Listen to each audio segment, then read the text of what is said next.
You know that feeling when you're staring at a problem and it just feels impossible?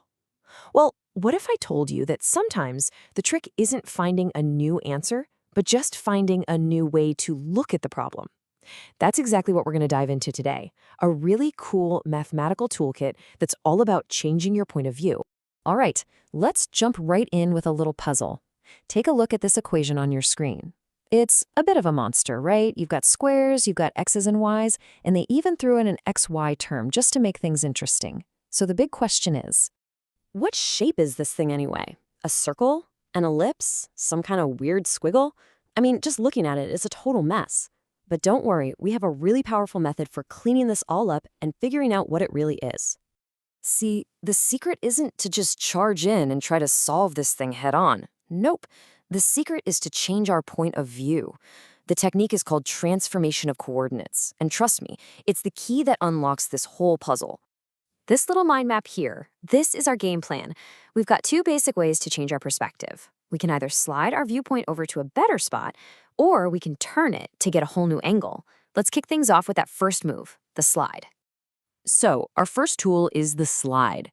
Just imagine you're in an art gallery looking at a painting, but you're way off to the side. What's the easiest thing to do? You just slide over, right? Get right in front of it. That's exactly what we're going to do with our graph. Now, in math speak, this is called a translation of origin. The important thing to get is that we're not changing the shape at all. We're just grabbing that central 0, 0 point, the origin, and moving it to a new, much more helpful location, which we'll call h, comma k. This picture shows it perfectly. See that point P? It hasn't budged an inch. All we did was slide our entire grid, our whole frame of reference, from the old origin O to the new one, O prime. The point is still in the same spot, but its address, its coordinates, has changed from XY to UV. And the connection between the old coordinates and the new ones? It's all governed by these super simple formulas. They're just the mathematical way of describing that slide. If you know where you move the origin, you can switch back and forth between the two viewpoints, no problem. Okay, but why do this? What's the point?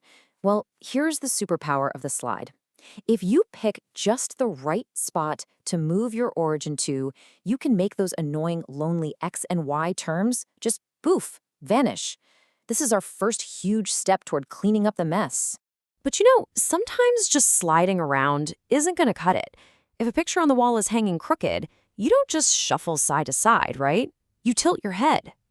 And that's our second move, the turn. We call this one rotation of axes. This time, we keep the origin locked down at 0, 0, but we pivot the entire grid, both the x and y axes, by some angle. And this diagram just nails it.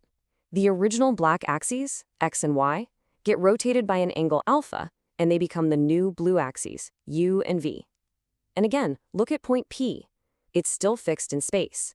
The only thing that changed is that our rulers, the axes, are now pointing in a different direction. Now, the formulas for this one look a little fancier, with some sines and cosines, but the idea is exactly the same. They're just the rules that tell you precisely how a point's address changes when we turn our point of view by some angle theta. And yep, you guessed it, this move has its own special power. Remember that really tricky xy term from our original equation? That's the dead giveaway, the mathematical signature that our shape is tilted. Well, if we pick the perfect angle of rotation, we can make that term completely disappear. We can literally straighten the shape out. So let's recap. We have the slide, which gets rid of the plain old x and y terms. And we have the turn, which zaps the nasty xy term. We have our complete toolkit. Now, let's go back and absolutely demolish that puzzle.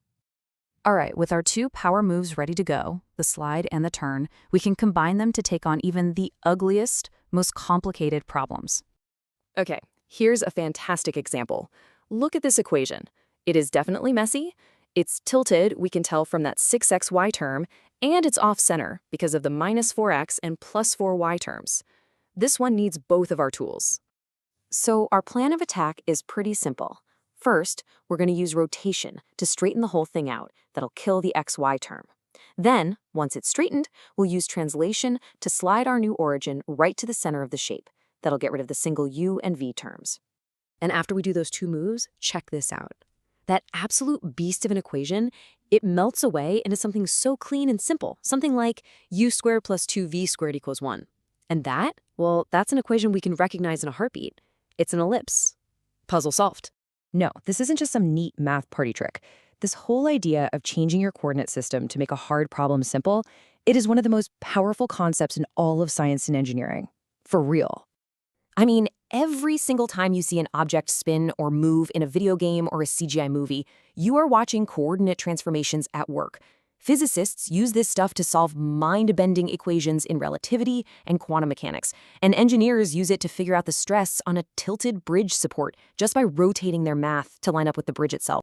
So I guess the biggest takeaway here is that a problem that looks impossibly complicated from one angle might actually be beautifully simple from another. And it really makes you wonder, doesn't it? What other tangled problems, not just in math, but in our work, in our lives, are just waiting for us to find the right point of view?